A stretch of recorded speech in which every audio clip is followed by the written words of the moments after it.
এইবার কি ভালো দাম পাবো এত কষ্ট করার পর? ফসল ভালো হলেও বাজারের ঠিক নেই। ভোরের আলোয় রমেশ তার ফসলের মাঠের দিকে হেঁটে চলেছে। তার মনে আশা এবং চিন্তা দুটোই। এইবার সত্যি খুব ভালো ফসল হয়েছে। হ্যাঁ, আর সোনালী আলোয় সবটা ঝলমল করছে। আমার খুব ভালো লাগছে।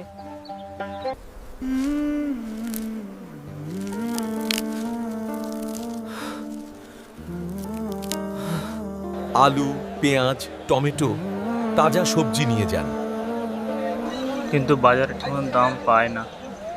এখন আমরা কি করব? এই ঋণ কিভাবে শোধ করব?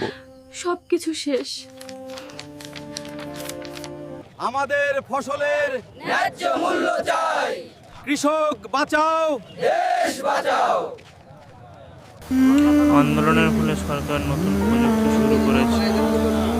চাষিদের কথা ভাবে।